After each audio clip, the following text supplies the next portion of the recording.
दोस्तों, जैसे कि आपको पता है कि मानसून का सीज़न चल रहा है और हमें अपने पौधों की जो है स्पेशल केयर की ज़रूरत होती है।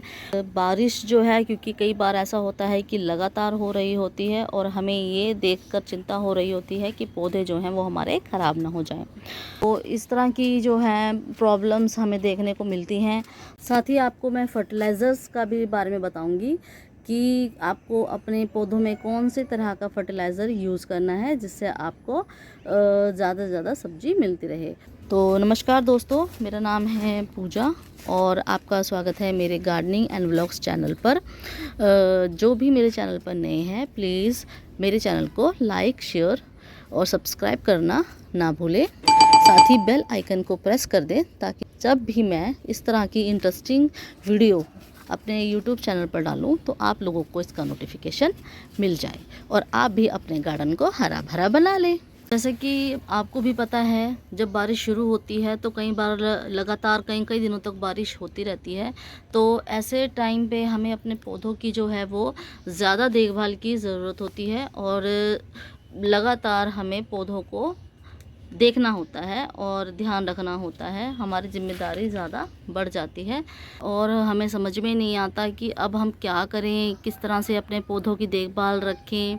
तो साथ ही एक फ़ायदा तो होता है हमें बारिश में, मानसून में, कि जो पौधे हैं हमारे बहुत ही अच्छे से ग्रोथ करना शुरू कर देते हैं। कई बार क्या होता है कि जो हमारे पौधे हैं वो मर जाते हैं। कई बार ओवर वाटरिंग हो जाती है, उसकी वजह से पौधे मर जाते हैं। तो इस तरह हमें अपने पौधों को मरने से बचाने के लिए और बारिश में भी अच्छी फ्रूटिंग पाने के लिए हमें अपने पौधों का जो है वो केयर ज़्यादा करनी पड़ती है। तो आपको मैं आज इस तरह से ही 10 टिप्स बताने वाली हूँ जिससे आप अपने पौधों की केयर कर सकते हैं और अपने पौधों को मरने से बचा सकते हैं।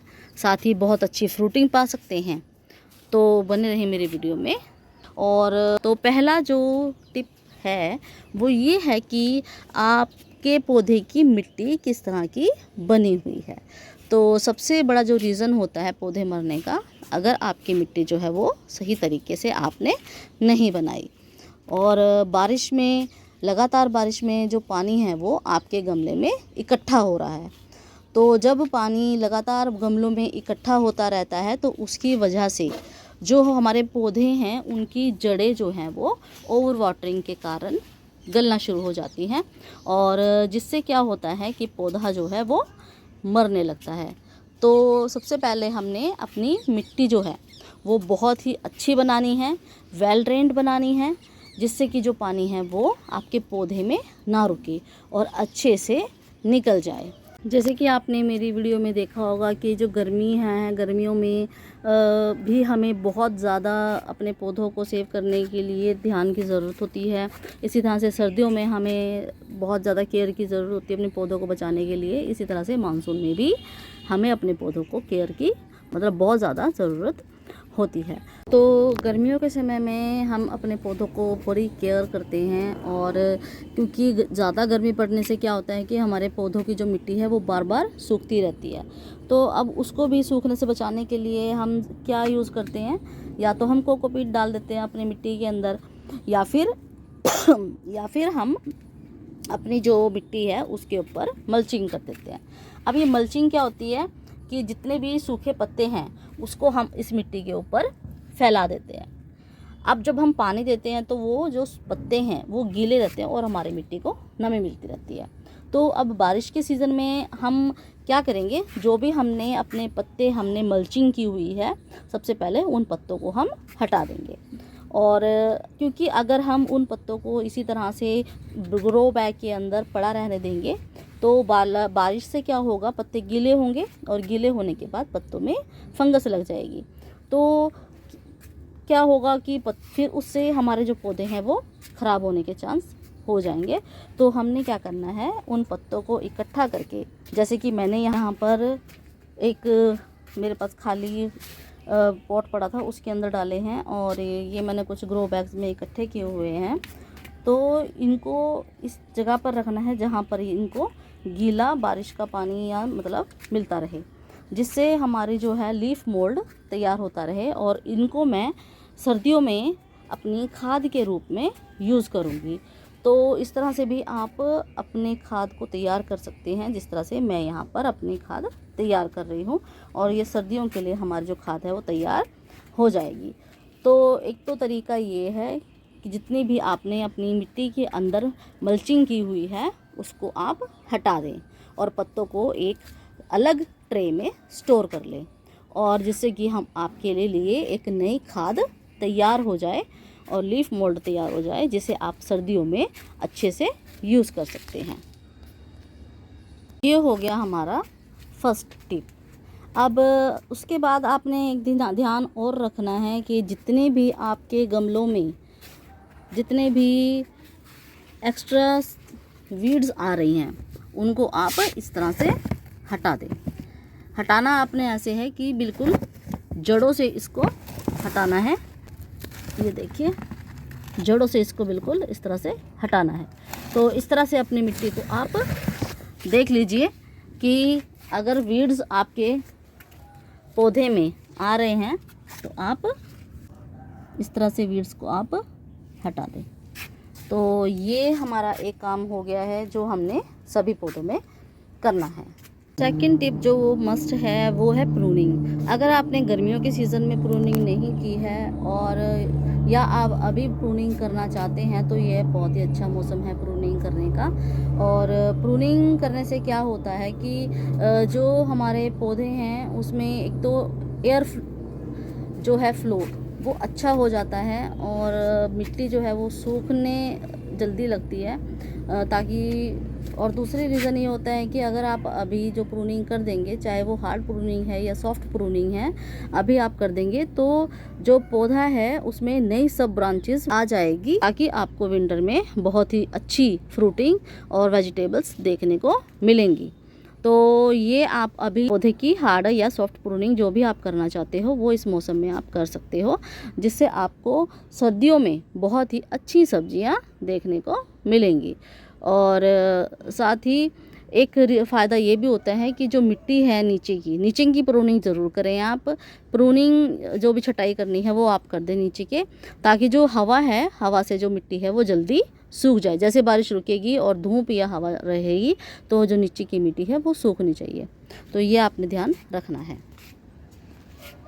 अगर पानी आपके गमलों में रुक रहा है तो आप एक काम ज़रूर करें, जैसे कि ये मेरा पौधा है, इसमें मैंने ये मिर्च लगाई हुई है। अगर यहाँ पर आपके पौधे में पानी रुक रहा है तो आपने क्या करना है कि पहले आपने इसको तिरछा करके इसका जितना भी एक्सेस वाटर है वो आपने निकाल देना है।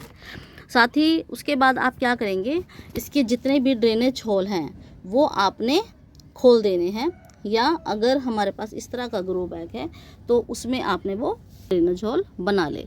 ठीक है।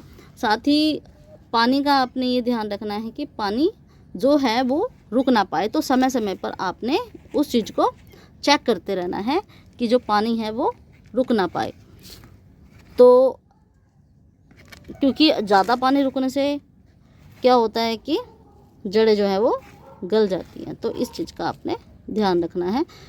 ड्रेनेज होल जो भी है आपके उस गमले के वो आपने खोल देने हैं और चेक करने हैं कि ड्रेनेज होल जो है वो बंद तो नहीं है, ये आपने करना है। नीचे आप पानी अगर रुकता है तो आपने नीचे क्या करना है, इसके आप मैट लगा सकते हैं, या इस तरह से लकड़ी रख के एक जगह बना दी है जिससे क्या है नीचे पानी जो है वो इजीली निकल जाए, पानी रुके नहीं। तो आपने जो है अपनी छत में और ग्रो बैग के बीच में गैप रखना है। और मैंने जो है वो मीशो से एक अपना मंगवाया था जो रखने के लिए, तो आप ये दे सकते हैं। ये मैंने मीशो से मंगवाया था जिस पर मैंने अपना ग्रो बैग रखा हुआ है। तो आप इस तरह से भी यूज़ कर सकते हैं और मंगवा सकते हैं अपने बैग्स को रखने के लिए, जिससे क्या है नीचे स्पेस मिलेगी पानी को निकलने के लिए। तो एक ये भी रीज़न हो जाता है कि पानी जो है हमारे पौधे में रुक रहा है, तो आपने इन सभी बातों का ध्यान रखना है और पानी को रुकने नहीं देना है। तो ये भी बहुत ज़रूरी चीज़ है जो आपको करनी है। तीसरा जो टिप है या तीसरा जो रीज़न है वो ये होता है कि लगातार बारिश से क्या होता है, पौधा जो है वो पानी की वजह से झुकने लगता है। तो आपको मेक श्योर करना है कि जो हमारा पौधा है उसको हमने सपोर्ट दी हुई है। जैसे ये हमारा टमाटर का पौधा है और यहाँ पर मैंने इसको एक लकड़ी की मदद से बांधा हुआ है। तो आपने इसी तरह से अपने पौधे को जो सपोर्ट देकर रखनी है ताकि जो आपका पौधा है वो सही डायरेक्शन में बना रहे, और अपनी बेलें जो हैं उनको भी आपने सही तरीके से ऊपर चढ़ा कर रखनी है, नीचे बारिश में नहीं छोड़नी है। तो ये चीज़ का आपने ध्यान रखना है। साथ ही क्या होता है कि अगर मेरे यहाँ पे तो कोई ऐसा ऊपर छत वगैरह नहीं है जिससे जो पानी है वो लगातार पौधों पर गिरता रहे। तो अगर आपकी जो छत इस तरह से बनी हुई है कि वहाँ से जो है पानी ऊपर से लगातार पौधों पर बारिश में गिर रहा है, तो आपने जो है इस चीज़ का भी ध्यान रखना है। पौधों को अगर आप हटा सकते हैं वहाँ से जहाँ से पानी लगातार पौधों के ऊपर गिर रहा है, तो आप अपने पौधों की जो पोट है वो वहाँ से हटा दें कुछ समय के लिए, और ऐसी जगह पर शिफ्ट कर दें जहाँ पर पानी जो है सिर्फ बारिश का ही पड़ रहा है, किसी जगह से वो डायरेक्ट पानी पौधे के अंदर मिट्टी में नहीं गिर रहा है। तो एक रीज़न ये भी हो जाता है हमारे पौधे जो हैं ख़राब होने का। तो इस चीज़ का भी आपने ध्यान रखना है। इसके बाद आती है खाद की बारी। जो भी फर्टिलाइज़र हम अपने पौधे को देना चाहते हैं तो वो हम तैयार कर लेंगे। तो मैंने पिछली बार वर्मी कंपोस्ट यूज़ किया था, तो मैं इस बार काऊ डंग मैन्योर यूज़ करूँगी, जो कि कम से कम 1 साल पुराना अच्छे से कंपोस्ट हुआ होना चाहिए। आपने पहले ले लिया काऊ डंग मैन्योर, उसके बाद हम लेंगे नीम की खली। नीम की खली हम इसलिए लेते हैं कि क्योंकि मानसून का मौसम है और फंगस लगने का जो खतरा है वो बहुत ज़्यादा रहता है। तो हमने नीम की खली को यूज़ किया है, जो कि हमारे पौधों को फंगस लगने से बचाती है। के बाद हम लेंगे बोन मील। अब जैसे कि अगर आप कुछ लोग जो है वो बोन मील नहीं यूज़ करना चाहते, तो उसकी जगह आप रॉक फॉस्फेट भी यूज़ कर सकते हैं, जो कि पथरीली चट्टानों का बना होता है और बहुत ही ऑर्गेनिक और बहुत ही अच्छा होता है, जो कि बहुत ही अच्छी फ्रूटिंग देता है। तो आप वो बोन मील की जगह वो भी यूज़ कर सकते हैं। साथ ही लेंगे थोड़ी सी राख। तो मैं अपने पौधों में जो है राख भी यूज़ करती हूँ, क्योंकि मेरे पास सारे वेजिटेबल्स के ही मोस्टली पौधे हैं और फ्रूट्स के पौधे हैं। फ्लावर के पौधे मैंने अभी नहीं लगाए हैं। तो आप जो हैं वो राख भी यूज़ कर सकते हैं, ये ऑप्शनल है, लेकिन मैं जो हूँ वो राख यूज़ करती हूँ अपने जो भी मिट्टी का मिक्सचर मैं बनाती हूँ, क्योंकि राख जो होता है वो मिट्टी का पीएच लेवल बढ़ा देता है। तो ज़्यादा राख हम यूज़ नहीं करेंगे। 1 मुट्ठी राख मैं अपने जो भी मिक्सचर बना रही हूँ उसमें मैं यूज़ करूँगी। तो इन सब को जो है वो अब हम मिला लेंगे और एक मिक्सचर तैयार करेंगे। जो भी हमने सॉलिड फर्टिलाइज़र जो ये अपना बनाया है, ये हम ग्रो बैग के साइज़ के हिसाब से अपने पौधों को देंगे। अगर 12 बाय 12 का ग्रो बैग है तो आप 1 मुट्ठी दे सकते हैं, और अगर इससे बड़ा ग्रो बैग है आपका तो उसमें हम 2 मुट्ठी या 3 मुट्ठी भी दे सकते हैं। तो ये डिपेंड करता है हमारे ग्रो बैग के साइज़ पे। साथ ही लिक्विड फर्टिलाइज़र जो है वो हम 15-15 दिन के गैप पे देते हैं, तो वो हम अपने पौधों को दे देंगे, जिससे जो है हमारे पौधों की जो फ्रूटिंग है वो अच्छे से बनी रहेगी। आपको खाद किस तरह से देनी है, जिस तरह ये हमारा पौधा है तो आपने ऊपर की मिट्टी को चेक कर लेना है। अगर आपकी ऊपर की मिट्टी जो है वो सॉफ्ट है तो आपने क्या करना है, जड़ों को बचाते हुए, स्टेम को बचाते हुए इसके थोड़ी दूरी पर हमने खाद बनाई है वो दे देनी है। और अगर आपको लगता है ऊपर की मिट्टी बारिश के कारण सख्त हो गई है तो पहले हम थोड़ी सी उसकी गुड़ाई कर लेंगे। ज़्यादा गुड़ाई हम नहीं करेंगे। जैसे ये देखिए इसकी जो रूट्स हैं वो ऊपर ही हमें दिखाई दे जाती हैं, तो ज़्यादा गुड़ाई इसलिए हम नहीं करेंगे जिससे कि रूट्स ख़राब ना हो। तो इस चीज़ का आपने ध्यान रखना है। इस तरह की खाद को कम से कम 20-25 दिन लगते हैं कंपोस्ट होने के लिए और पौधों की जड़ों को मिलने के लिए। तो आपने ध्यान रखना है, इसको बार बार इसी तरह की खाद को नहीं देना है। जो हम बोन में मिलाते हैं उसको तो कम से कम 6 महीने लग जाते हैं डिकम्पोस्ट होने के लिए। तो आपने ध्यान रखना है कि जो हमारी खाद है वो हम ज़्यादा ना दें, उससे भी हमें फिर गलत नुकसान हो जाता है। हम ऐसा कर सकते हैं, क्वेश्चन आते हैं बार बार कि हमें जो खाद है वो कितने दिनों में रिपीट करनी है। आपने ध्यान रखना है कि खाद जो है वो हम देते तो 15 दिनों के अंदर हैं, लेकिन इस तरह की खाद को हम 20-25 दिनों बाद ही देंगे। साथ ही मानसून में आप ये ध्यान रख सकते हैं कि हम लिक्विड फर्टिलाइज़र बना के दे सकते हैं।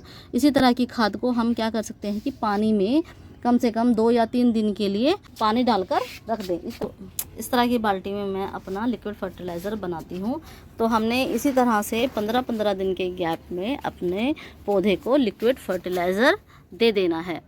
लिक्विड फर्टिलाइज़र का फ़ायदा ये होता है कि खाद है वो जल्दी हमारे पौधों को मिल जाती है और हमें बहुत ही अच्छी फ्रूटिंग जो है वो देखने को मिलती है। तो आप लिक्विड फर्टिलाइज़र का जो यूज़ है वो 15-15 दिनों के गैप पे कर सकते हैं। लिक्विड फर्टिलाइज़र आप इस तरह से भी बना सकते हैं कि हमने जो भी हमारे पास काव डंग है उसको हम 24 घंटे के लिए पानी में भिगो कर रख दें और जो भी पानी हमारा तैयार होता है उसको छान ले, और छानने के बाद हम इस तरह के फर्टिलाइज़र को पहले हमें डिल्यूट करना होता है। 10 लीटर की बाल्टी में 1 मग हम जो भी हमने काव डंग मैन्योर लिक्विड फर्टिलाइज़र बनाया है उसको हम अपने पौधों में यूज़ कर सकते हैं। और आप सीवीड फर्टिलाइज़र भी यूज़ कर सकते हैं जो कि बहुत ही अच्छा फर्टिलाइज़र है और ऑर्गेनिक है और हमारी जो फ्रूटिंग है उसको और भी अच्छा करता है। अगर आप इसी तरह से पौधे की केयर करते रहेंगे तो मानसून सीज़न में भी आपके पौधे हरे भरे रहेंगे और आपको अच्छी फ्रूटिंग जो है और सब्जियां मिलती रहेंगी। तो जो दोस्तों आज की वीडियो में हमने 10 पॉइंट्स जो हैं अपने डिस्कस किए जिससे हम अपनी गार्डनिंग को मानसून सीज़न में भी और बेहतर बना सकते हैं। तो इसी तरह से मेरे साथ मेरे चैनल पर बने रहिए। Happy gardening.